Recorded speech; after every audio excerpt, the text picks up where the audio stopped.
aos 2 anos e 8 meses, o meu filho teve um diagnóstico de autismo.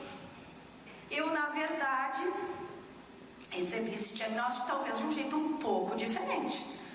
Com toda a intensidade, a dor e as dificuldades de qualquer mãe, sem nenhum processo maníaco, mas um processo de aceitação que muitas vezes não é comum. Às vezes, vocês sabem que um dos primeiros processos, a Andréia vai me dizer, é a negação, né? Então, o que aconteceu? Quando eu recebi esse diagnóstico, é um impacto, né? Quem recebe um diagnóstico desses, nunca mais vai ser a mesma pessoa.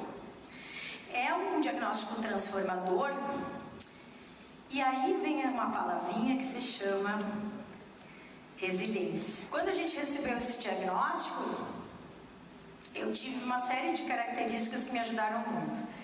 Eu não passei pelo processo de negação, que é muito comum, porque eu não idealizei um filho. Eu não tinha projetos para ele. Diferentemente da maioria da nossa classe média, que não é o lugar onde vocês vão, a gente quer que os filhos se deem muito bem, que tenham notas altas na escola, que passem no Enem, que ganhem dinheiro e sejam bem-sucedidos. Esses são os planos da classe média para os seus filhos. Onde vocês vão é um pouco diferente, porque às vezes ter um prato de comida faz diferença. Mas esse diagnóstico também é diferente dependendo da realidade que a gente vive. E aí, a partir dessa aceitação, desse entendimento, a gente começa a trabalhar, né? O que nós vamos fazer? Então, a gente sabe que tem que ter diagnóstico, depois disso, precoce quanto antes, melhor, para ter estímulo, para ter busca. Mas eu vou contar uma história para vocês sobre o olhar amoroso de uma mãe, que eu acho que essa é a minha contribuição aqui para vocês. Porque como vocês estabelecem um vínculo com essa mãe, eu acho que eu posso contribuir como mãe. Como mãe íntegra, inteira, feliz e orgulhosa de um filho autista. E aí talvez, num exercício de empatia, vocês possam perceber o que passa na cabeça. Eu acho que vocês são pessoas empáticas, senão vocês não estavam aqui. Vocês vão aos lugares, vocês conhecem a realidade, vocês estão abertos para ver a vida real. Mas talvez aí eu possa ajudá-los melhor nesse processo de entendimento de como lidar, principalmente com essa mãe, porque quando a gente fala de primeira infância, a gente na verdade tem que falar da mãe, né? E a mãe da mãe e do pai, do ambiente familiar, né? Então, quando a gente começa a falar de primeira infância, eu iria por essa questão. Essa mãe, ela é impactada por uma série de situações. É uma mãe que primeiro, em tese, tem um luto, fora o processo de negação. E aí depois disso tudo, essa mãe tem que batalhar por acesso. Você sabe do que eu estou falando, né? Acesso. Acesso no Brasil, meu Deus, o acesso. Versus saúde mental. Então imagina o tamanho disso na cabeça dessa mãe, né? Porque a gente sabe que até quem tem impossibilidades tem um certo processo de negação e de procura de apoio de profissionais da saúde mental. E eu encontrei meus anjos na terra, entende? Os meus anjos na terra foram profissionais da saúde, da educação, da área de apoio às crianças com dificuldades, com altas habilidades. E eu tive a sorte de ter uma mulher maravilhosa, que é a minha psiquiatra, que se chama Silza Tramontina, que é uma mulher que hoje é presidente da Associação Gaúcha de Psiquiatria do Departamento da Infância e da Adolescência, chefe do ambulatório da Infância e da Adolescência do Hospital de Clínicas, e uma mulher guerreira. Tem um altar lá na casa dela para mim, na minha casa para ela, e ela sabe disso. Por quê? Porque a gente tem que usar o raciocínio. Lidar com as nossas verdades é entender, assumir e nos desconstruir. Quem faz terapia sabe o que é. Todos os dias a gente lidar com as nossas verdades. E nós vivemos uma sociedade que não lida com a verdade. As pessoas escondem os seus problemas, as pessoas escondem de si mesmo, a gente se mente, a gente se engana o tempo todo, a gente finge pra gente mesmo, fingir pra gente mesmo. E sabe o que acontece quando a gente não lida com a verdade? A gente entra em conflito, em sofrimento e as coisas não dão certo. Ser honesto e generoso consigo mesmo é a melhor coisa que tem. Quando a gente lida com a verdade, a gente começa a botar as coisas nos lugares certos, aonde elas têm que estar. Vocês são vínculo, vocês são afeto, vocês são amor, vocês são escuta. Escuta generosa, escuta acolhedora. É o que eu faço quando eu vou nos lugares. Eu faço uma escuta. E como eu não faço matéria de denúncia, eu vou lá para escutar histórias. Quanto mais bonita for, eu faço uma escuta generosa. Então, o que vocês podem fazer? Fortalecer os vínculos dessa mãe com esse filho, que muitas vezes não é o filho idealizado, não é o filho desejado, não é o filho imaginado. Quizá se eu pudesse idealizar alguma coisa para o meu filho na situação que eu estou. E é por isso que eu estou aqui. Eu estou aqui porque eu acredito que a gente só vai transformar essa sociedade com informação. Para que as pessoas entendam que nós todos somos diferentes. E que existem 1000 multiplicidades e formas de viver. Escutem essa mãe que está cansada, que está depressiva. E aí eu vou chegar num ponto da saúde mental. Saúde mental é saúde pública. No marasmo e na escuridão do medo de falar de saúde mental, que eu já falei, a gente já conversou antes, né? Sobre o tabu das pessoas não querem dizer nem que vão ao psiquiatra. Saúde da mãe. Existe um nome que se chama maternidade atípica. É uma maternidade que é de crianças que não são típicas. Nós temos 45 milhões de pessoas com deficiência no país. Nós temos 45 milhões de mães da maternidade atípica.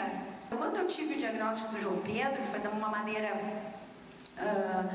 muito maluca. Eu levei ele num pediatra diferente que não era do meu filho. Ele olhou e... o que trouxe essa senhora aqui? Eu disse, olha, eu vim aqui por causa de uma tosse. Eu vim aqui por causa de tosse. Só isso? Só. Mas você tá aqui, Pedro? Não, pode deixar ele brincar. E o que tu tá achando da linguagem do teu filho? Eu sei das melhores e das piores coisas, né? Eu sei que tem autistas que... Tem pessoas que têm crianças que têm autismo e demoram para falar. E daí eu disse, surdo, eu sei que ele não é. Fazia uma semana que eu tava achando que ele era autista, sabe? Tava achando que ele era, não sei porquê. Eu olhava assim, vinha vindo, ele cantava, ele falava. E aí, o que aconteceu? Aconteceu que eu comecei a me dar conta, voltando lá, lidando com a minha verdade, eu comecei a tentar resolver. E eu acho que é isso que vocês podem fazer por essa mãe, sabe? É tentar ajudá-la da forma mais simples, que pode parecer pouco simples, pouco eficaz, encorajando. E se ela tiver com alguma questão, se ela está com depressão, sabe? É isso, né? É isso que ela precisa, de uma mão amiga muitas vezes. É alguém que dê acesso, é alguém, mas é de uma mão amiga. A gente, depois de um diagnóstico desses, se torna uma pessoa muito mais tolerante com as dificuldades. Eu aprendi o valor das coisas simples. Porque o meu filho, até hoje, ele tem 8 anos, ele é um menino lindo, mas ele tem uma dificuldade de linguagem muito grande.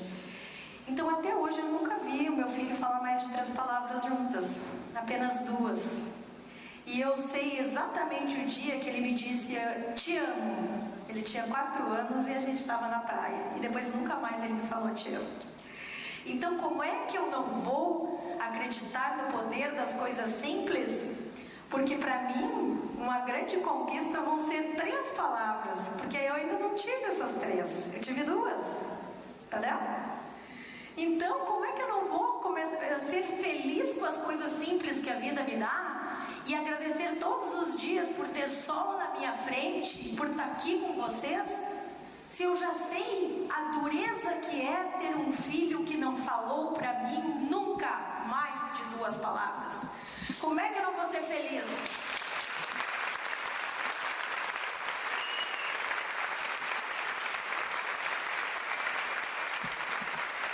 E para terminar, eu queria deixar vocês essa música que eu deixei, foi uma pistinha que eu deixei, porque cantar, vocês sabem, porque vocês são educadores e pessoas da saúde mental, cantar é uma maneira de acalentar, de aconchegar, de maternar, de fortalecer vínculo. Quem canta para o filho vai ter esse repertório para o resto da vida. Essa música que eu comecei a nossa conversa, ela é uma música que eu canto para o Pedrinho.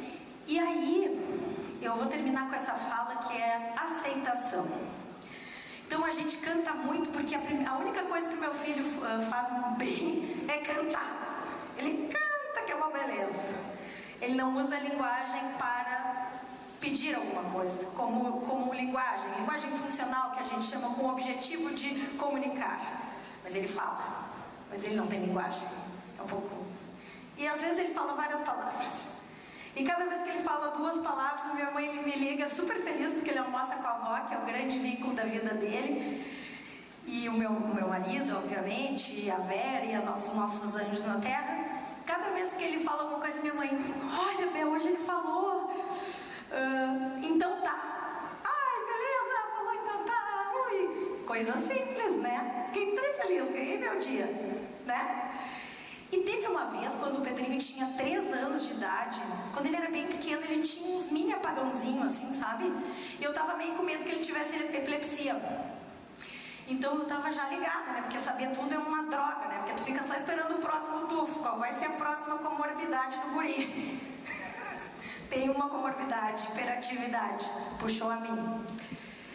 E aí eu disse assim, se usar, ele tá dando umas retiradas assim do ar, entendeu? É microsegundos, é 3 segundos e depois ele volta. Porque ele não tem nenhuma dessas características aí de livro. Ele nunca enfileirou nada, ele nunca ficou olhando para nada girando, ele não fica olhando para as paredes, ele é falcatrua, ele é alegre, ele ri, ele é contente, ele sai fugindo, ele faz arte, ele se mata rindo, ele é uma criança feliz. Ele é também uma criança autista, porque não é o autismo que define meu filho. Ele é o João Pedro, um menino de 8 anos, e por isso nessa apresentação vocês nem desconfiavam que ele era autista. Porque ele não tem esse rótulo apenas. Ser autista define algumas particularidades que o meu filho vai ter na vida, mas não é apenas o autismo que define meu filho. Ele tem uma família, ele é um menino lindo, ele é um menino alegre, ele é um menino com autoestima, ele se acha, ele é exibido. Eu nunca vi um autista exibido. Ai, Pedrinho, como tu tá bonito. Ele tá sempre rindo, ele se acha, ele é sedutor, ele faz olhinho com as pessoas. Ele não é um rótulo, ele não é um nome, ele é o João Pedro. Porque quando a gente olha primeiro para a deficiência, a gente não enxerga a pessoa. A gente olha primeiro para a pessoa e depois para a deficiência.